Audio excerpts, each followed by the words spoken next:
Banner Children's, we've got pediatric care covered for Arizona families.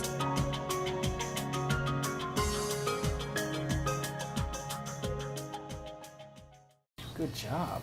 Look, that's a big heavy arm, huh?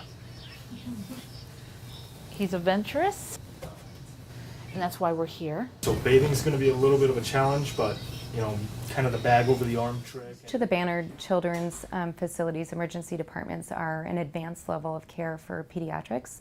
It's a state recognition, and that's the highest level you can It's going get. to cover up his entire splint.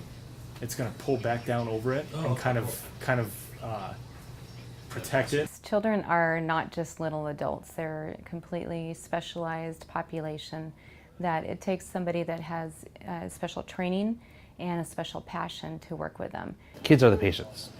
You know, they're going to be catered to for their needs. It's going to be for him, not for parents. Their fears are different than adults. Their understanding is different than adults. So you have to know how to communicate on a level, on different levels through the spectrum of childhood.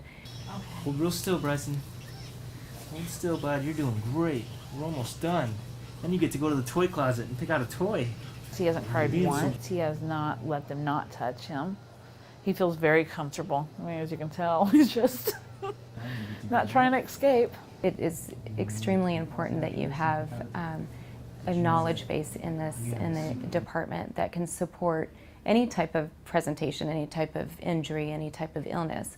But to take it a step further and to know what to anticipate, know what the signs and symptoms are, recognizing that early.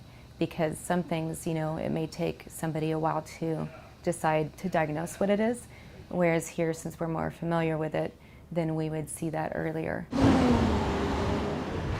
Their bodies they're different.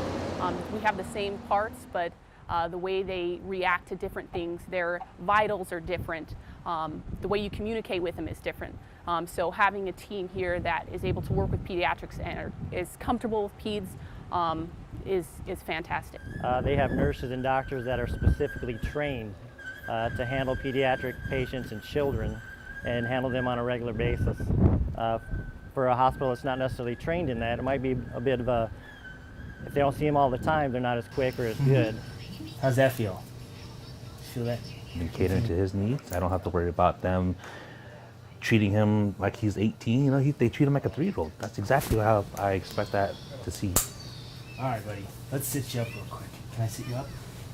Ready? 1, 2, 3. It comes down to is how is the child receiving this? And so we do a lot of things to make sure that the child is comfortable in our environment. First of all, just the decor, but also when we go to approach them, just to touch them, to listen to their heart or lungs, we have a special a way to approach them.